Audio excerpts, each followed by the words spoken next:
Good morning, everyone. We've got a couple of interesting pieces of news today regarding the SIG 320, a lot of y'all's favorite topic. And I'm not going to lie, the SIGers are getting blown out at this point. I'll take these pieces of news, no particular order. First, we've got an interesting video from Gray Guns. You can see that over on their Instagram. I'll put a link in the description below if you want to check that out. But effectively, what has now happened is Gray Guns is admitting that you can create the mechanical conditions in a SIG 320 where the gun will fire or can fire without pressing the trigger. It is repeatable as far as that's what they're saying. They can repeatably create this condition. Let me go ahead and read what they've got. SIG 320 safety warning. Confirmed risk from incorrect internal part configuration. Following a video released by LFD Research on May 19th, Gray Guns conducted internal testing to evaluate potential safety concern involving the SIG 320 platform. Our findings confirm the existence of a mechanical condition triggered by an incorrect takedown safety lever and several additional factors that can create the ability for the firearm to discharge without a trigger press. In this video, Gray Guns Director of Gunsmithing, Keith Hosey, walks through what causes the issue, the specific combination of conditions required, how to check your P320 for the incorrect part. All right, and what they laid out here is the the takedown safety lever. If you caliber swap it, so I think there's one that's for 940, 357, one for 45 or 10 millimeter.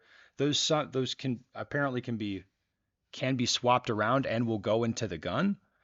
So if you do that, the gun needs to be reassembled without the slide lock disengaging the safety takedown lever, and the striker lock or lock spring must be missing or damaged.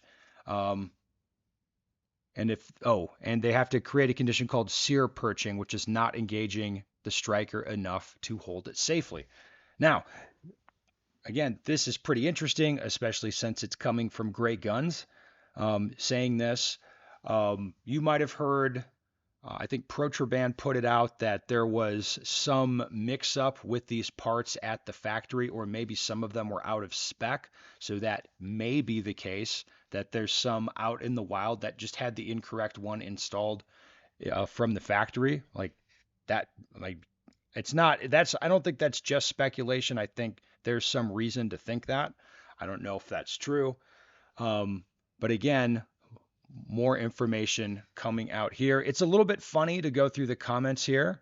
One from Protraband. It's amazing how far the gun community has come in the past year or so on this issue. Ultimately, we should not have to be the ones figuring this out. I hope the days of 2A customers being beta testers are almost over. Yeah, pretty good comment there.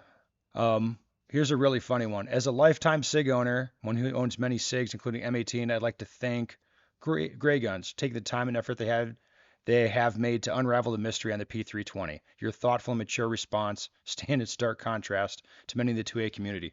No, like they didn't unravel this. This was coming from LFD Research.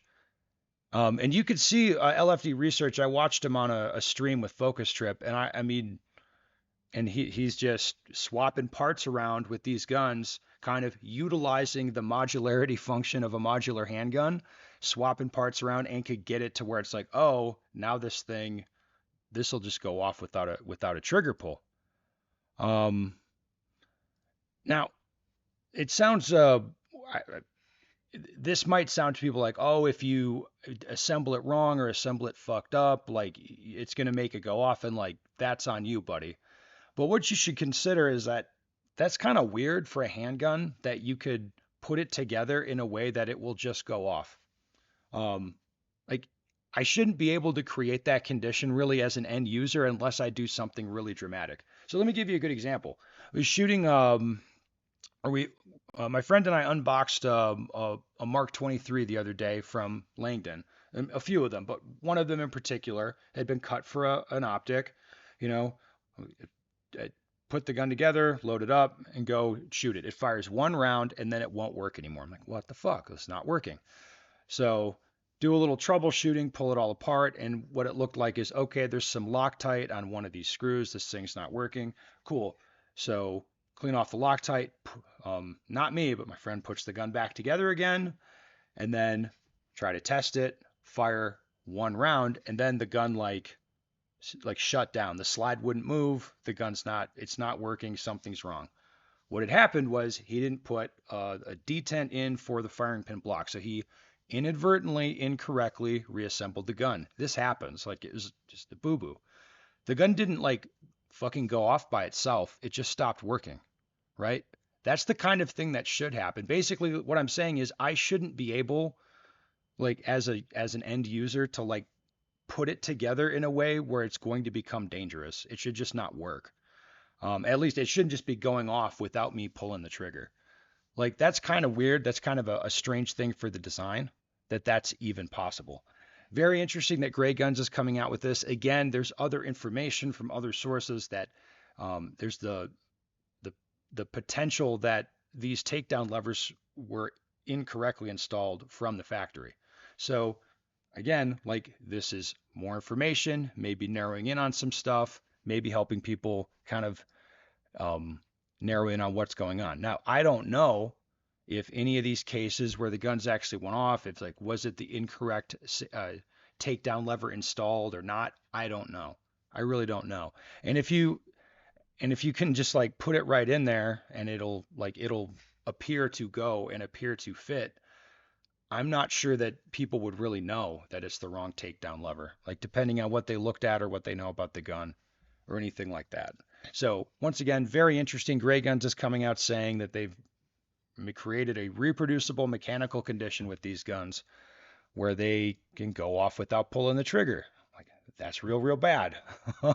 Maybe the last to admit it, but very interesting. Okay, another thing, I'll put this down in the description as well. It appears that SIG has successfully lobbied New Hampshire lawmakers for immunity in these cases. Again, this will go down in the description if you want to read it for yourself. But here we go. Bobby Cox, an executive with gun maker Sig Sauer, came with a request. He said his company, one of the biggest manufacturers in the country and a major employer on New Hampshire's seacoast, needed protection. Specifically, Sig Sauer wanted state lawmakers to shield it from a barrage of liability lawsuits that allege the company's best-selling P320 pistol has an inherent safety defect. It's like, well, no shit. No shit, they want some protection.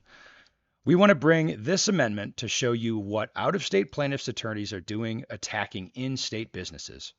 Cox told Senate committee, we ask for your support and help. Over the past few years, Sig Sauer has been sued dozens of times by gun owners who were shot by their own P320s, including police officers, federal agents, and who claim the gun's design and its lack of an external safety make the company liable for injuries. Shocking. Sig Sauer has denied the weapons are unsafe and has been fighting the lawsuits in court. But over the past few weeks, the company has used its influence as one of the state's largest manufacturers to change New Hampshire law to protect itself from future liability lawsuits. The measure Cox was advocating for swiftly cleared the legislature without any notice for public comment. Wow. The legislature there seems to really like SIG for some reason. I could only speculate as to why these lawmakers like SIG so much. Could only speculate. Last week, Governor signed the bill one day after it cleared its final vote, despite objections from some Democrats, as well as lawyers and injured plaintiffs who say the company should be forced to defend the claims in court. The speed with which the bill moved through the state house underscores both Sig Sauer's desire to cut off future costly lawsuits and the company's sway in a legislature run by gun-friendly Republican Party. Man, I wonder how they greased it, to get it through there so fast. Once again, I can only speculate as to how they got it through so quickly. Sig Sauer should focus on changing the defective design of its P320, said Robert Zimmerman, a Pennsylvania-based attorney who has filed dozens of cases against the company. Instead, Sig Sauer is paying lobbyists to change New Hampshire law to deprive local, state, and federal law enforcement officers and private gun owners from having their day in court and hold Sig Sauer accountable for serious injuries. There's more to it. You can go read it if you're for yourself. Well, let me just put it this way. This is not typically the behavior of people that are innocent. Like you don't see this and be like, oh man, I think Sig is totally telling the truth about all this stuff. Again, I mean, you don't have to be, You don't have to be all that plugged in to look at this and be like, this seems shady as fuck, which it absolutely does. So there it is. Very, very interesting things happening with SIG. Um, Man, it's just it keeps getting better. I think a little more time goes on, this is going to be even more interesting than it is now. Put your comments down below, guys. I'm sure they'll be interesting on this.